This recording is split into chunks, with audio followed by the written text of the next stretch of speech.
Hello everyone, welcome back to my YouTube channel. Video को शुरू करने से पहले सबसे पहले मैं आपको ये बोलना चाहूंगी कि बीच में मैं अपने वीडियोस को अपलोड नहीं कर पाई थी। उसके पीछे कुछ जेन्युइन रीजन हो गया था।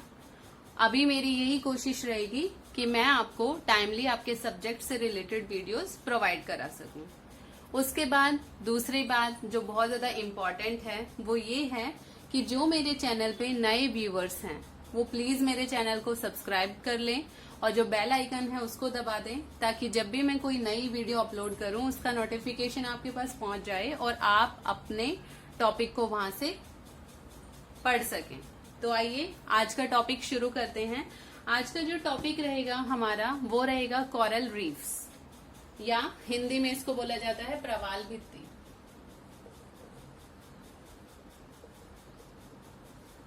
कोरल रीफ्स या हिंदी में इसको बोला जाता है प्रवाल भित्ति, या आप इसको मूंगा भित्ति भी कह सकते हो। ठीक है, सबसे पहले प्रवाल भित्ति या कोरल रीफ होता क्या है। ये क्या होता है, एक कोशिकीय जीव होता है। कौन? ये जो प्रवाल है या ये जो कोरल है ये कैसा होता है, एक कोश के जीव होता है जो हमेशा कैसे रहता है, ये कभी भी एक सिंगल नहीं रहेगा कि यहाँ पे ये अकेला है, नहीं, ये हमेशा ग्रुप्स बना के रहेगा। तो ये चीज याद रखनी है कि ये कैसे रहता है, हमेशा ग्रुप बनाकर रहता है। कि जो प्रवाल है वो एक कोश के जीव है और हमेशा कैसे रहता है, ग्रुप्स बनाकर रहता है। ठीक है, और अपनी प्रोटेक्शन के लिए, अपने आप को प्रोटेक्ट करने के लिए एक खोल बनाता है, और वो खोल होता है वो किस चीज का होता है, चूने का होता है। तो ये डायरेक्ट क्वेश्चंस आपसे पूछ लिए जाएंगे कि जो प्रवाल है वो किसके खोल में रहता है, तो आपको याद रखना है चूने के खोल में रहता है, हमेशा ग्रुप बनाकर रहेगा और एक कोशिकीय जीव होता है। ठीक है, ये जो खोल होता है, खोल लाइक आप इस तरीके से मान लो ये खोल है। इस खोल में क्या होता है, जूजन थेले नाम का एक शैवाल भी चिपका रहता है। ये जो चारों तरफ इसके एक शैवाल चिपका रहता है जिसका नाम क्या होता है,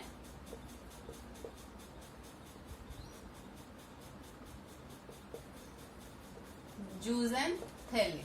ठीक है, कि ये जो खोल है इस खोल के चारों तरफ एक शैवाल चिपका रहता है। मैं लिख देती हूँ यहाँ पे, शैवाल का नाम क्या है, जूजन थैले। ठीक है, अब ये जो शैवाल चिपका रहता है ये क्या करता है, इस प्रवाल से अपने पोषक तत्वों को तो ग्रहण करता है, मतलब यहाँ से पोषक तत्व तो वापस लेता है, यहाँ से तो ये लेता है और इसको बदले में क्या देता है, कलर्स देता है, या इसको रंग बिरंगा स्वरूप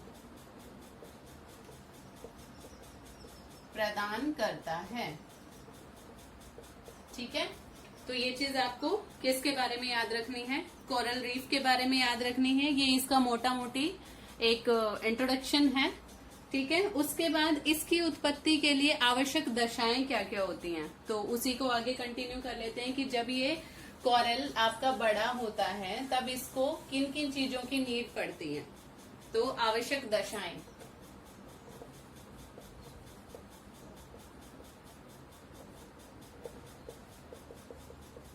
जो ये कोरल है इसके लिए आवश्यक दशाएं आपकी कौन सी होती हैं। सबसे पहले अगर इसके तापमान या इसके टेम्परेचर की बात करें तो इसको टेम्परेचर, कितने टेम्परेचर की नीड होती है, 20 डिग्री से लेकर 21 डिग्री सेल्सियस टेम्परेचर इसको चाहिए ही चाहिए।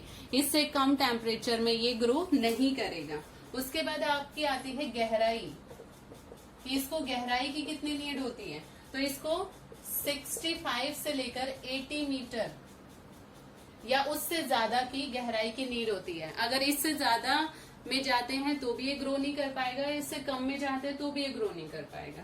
ठीक है, और अगर ज्यादा से ज्यादा क्या माना गया है इसका 100 मीटर, अगर 100 मीटर से ज्यादा गहराई हो जाएगी तो ये उसमें ग्रोथ नहीं कर पाएगा। फिर आपके आता है लवणता।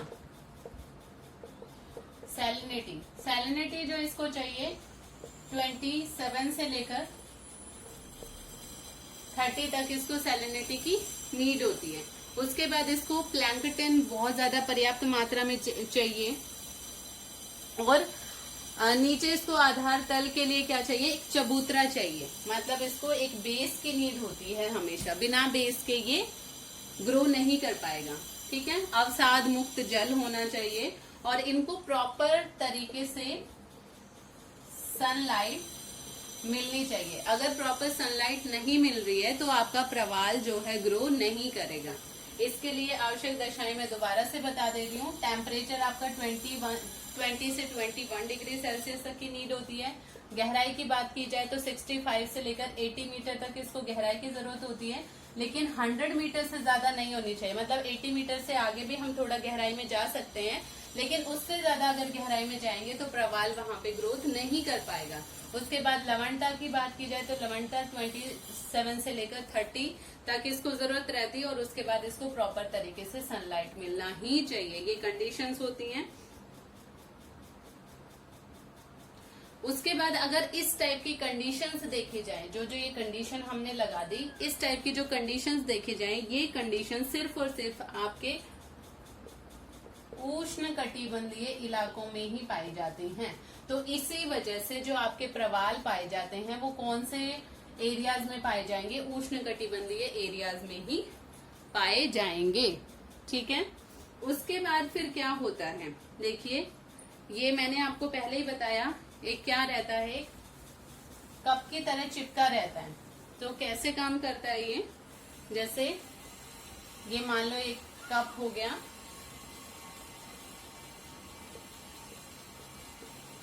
ये ऐसे ये होते हैं चूसक। ये जो मैं बना रही हूँ ये अभी मैंने आपको बताया था कलर देने के लिए शैवाल या जूजन थैले, जूजन थैले नाम का एक शैवाल चिपका रहता है, जो इसको क्या प्रोवाइड कराता है, कलर्स प्रोवाइड कराता है। और ये पूरा का पूरा क्या हो गया, आपका कप हो गया। तो कुछ इस तरीके से आपका जो प्रवाल है वो पाया जाता है। इसी वजह से प्रवालों को सागर का हरित वन कहते हैं। ये एक मोस्ट इम्पोर्टेंट क्वेश्चन है कि सागर का हरित वन, सागर का हरित वन किसको कहा जाता है, तो वो कहा जाता है प्रवाल को। ठीक है, तो इस तरीके से आपको डायग्राम बना के भी क्वेश्चन दिया जा सकता है। तो आपको याद रखना है सागर का हरित वन किसको कहा जाता है, प्रवालों को सागर का हरित वन कहा जाता है। तो यहाँ तक ये हो गया हमारा सिर्फ इसका इंट्रोडक्टरी पार्ट। उसके बाद आता है प्रवाल भित्ति के प्रकार। जो हमारी प्रवाल भित्ति होती है या कोरल रीफ जो होती हैं वो डिफरेंट डिफरेंट टाइप्स की होती हैं, जिसमें जो सबसे पहला आता है टाइप वो आता है आपका तटीय भित्ति, या आप इसको कह सकते हो फ्रिंजिंग रीफ।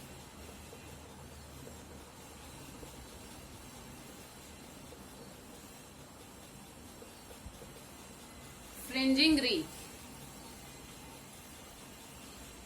मैं थोड़ा नीचे लिख देती हूँ, तटीय भित्ति या फ्रिंजिंग रीफ। अब इसकी बात करें, सबसे पहले मैं एक डायग्राम के थ्रू आपको समझा दे रही हूँ।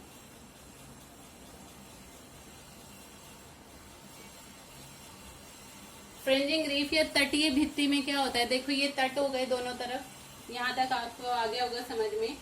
जब किसी द्वीप से सटकर प्रवाल भित्ति का निर्माण होता है, ये कोई द्वीप है हमारा, ये अब इस द्वीप से सटकर क्या हो रहा है, किसी प्रवाल भित्ति का निर्माण हो रहा है। ये निर्माण होना शुरू हो रहा है, यहाँ पे इसकी स्टेजेस चल रही हैं, ये ऊपर भी बढ़ेंगे। ठीक है, तो इसी को क्या बोला जाता है, तटीय भित्ति, क्योंकि ये इसके तटों पे है यहाँ पे। उसके बाद है इसमें क्या होता है, कभी कभी अत्यंत छिछले गर्त, यानी कि देखो ये ऊपर उठ रहा है लेकिन ये बीच में तो जगह खाली बच रही है ना, तो यहाँ पे क्या हो जाता है, गर्त का निर्माण हो जाता है दोनों तरफ, गर्त का निर्माण हो गया। ठीक है, और अचानक से इस गर्त में क्या होता है, सागर का जल भर जाता है।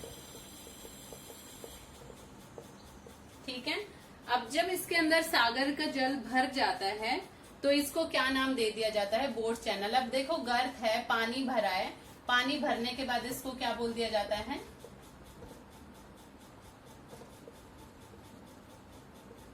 Boat channel. ठीक है, दोबारा से समझा रही हूँ।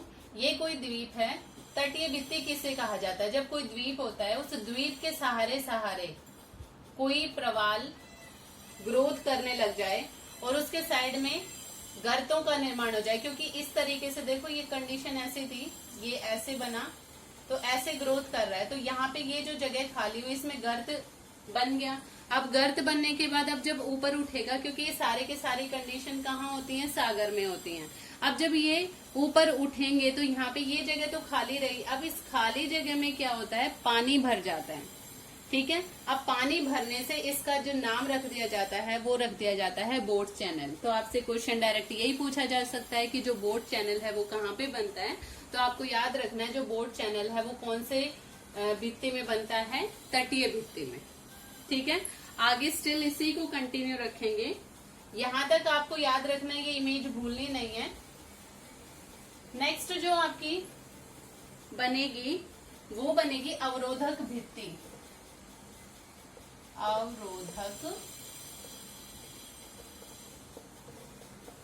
भित्ति, या फिर आप इसको बोल सकते हो बैरियर रीफ।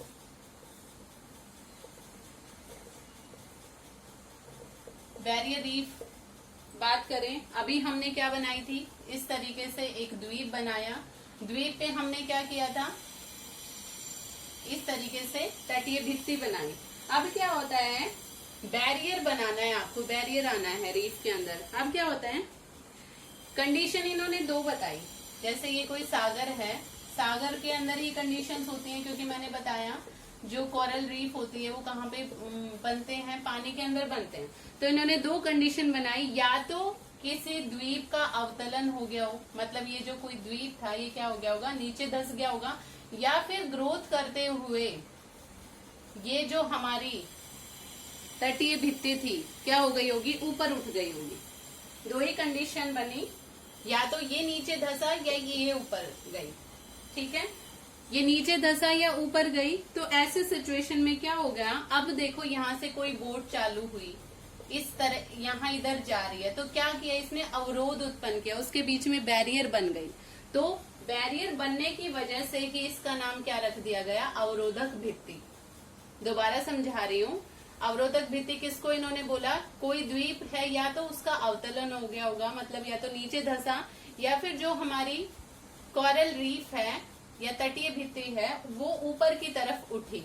अब जब ऊपर की तरफ उठी तो जब सागरीय परिवहन कर रहे हैं उसमें इन्होंने क्या कर दिया? अवरोध उत्पन्न कर दिया। मतलब जब ये यहाँ से जा रहे हैं तो सीधा रास्ता ना देके इनको ऐसे तरीके से जाना पड़ रहा है, तो इसी वजह से इसका नाम क्या रख दिया गया? आपका अवरोधक भित्ति या फिर कोरल रीफ। अब इसका जो ग्रेट बैरियर रीफ,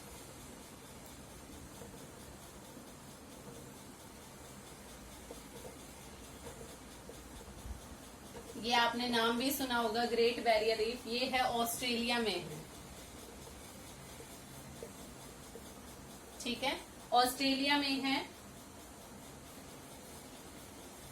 और अगर इसकी लंबाई की बात की जाए तो 920 किलोमीटर है इसकी लेंथ। 920 किलोमीटर, अब देख लो बहुत लंबा एरिया हो जाता है। तो ये होती है हमारी बैरियर रीफ। उसके बाद हमारी लास्ट आती है वलयाकार भित्ति। नंबर 3 पे हमारी कौन सी भित्ति आती है? वलयाकार।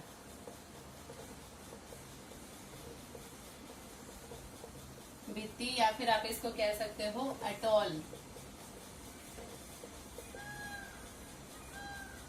ठीक है, अब इस कंडीशन में क्या हो गया? वही सिचुएशन उसी पे आ जाओ। ये बनी, वो ग्रोथ करती करती हमारी इस तरीके से बन गई। ठीक है, तो क्या होता है? कंडीशन वही है, या तो किसी द्वीप का अवतलन हो जाए, ठीक है, या सागर तल ऊपर उठ जाए। मतलब या तो पानी ही, मतलब आपको क्या देखना है? पानी को ऊपर उठना है किसी भी कंडीशन में। ठीक है, या तो द्वीप का अवतलन हो जाए या सागर का जो तल है वो क्या बढ़ जाए, ठीक है, सागर तल क्या हो जाए, बढ़ जाए।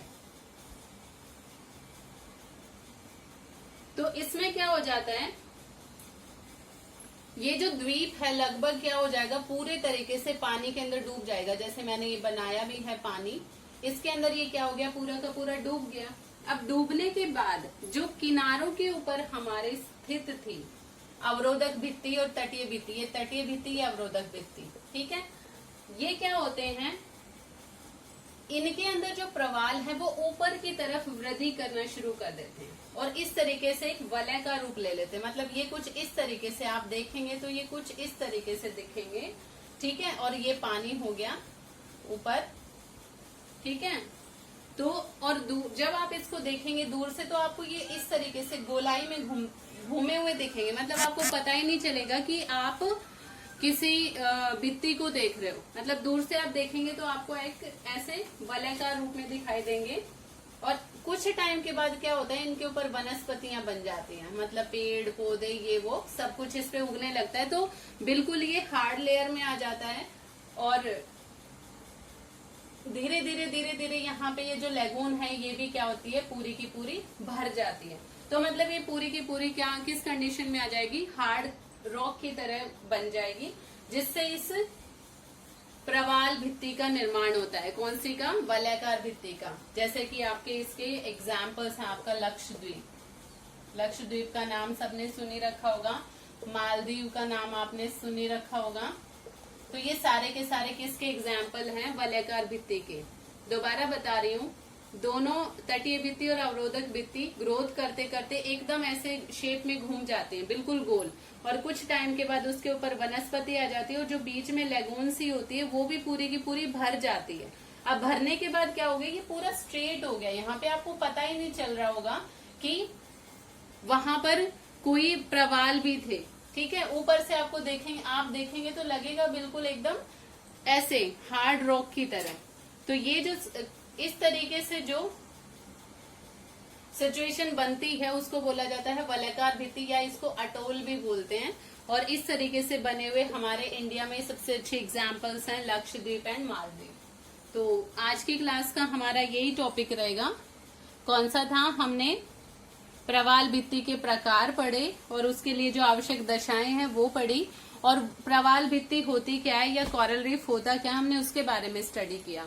आई होप आप लोगों को समझ में आया होगा। अगर कोई भी प्रॉब्लम आई कहीं पे भी तो आप मुझे कमेंट बॉक्स में कमेंट करके बता सकते हैं। आज की क्लास के लिए इतना ही। Thank you so much. Have a good day.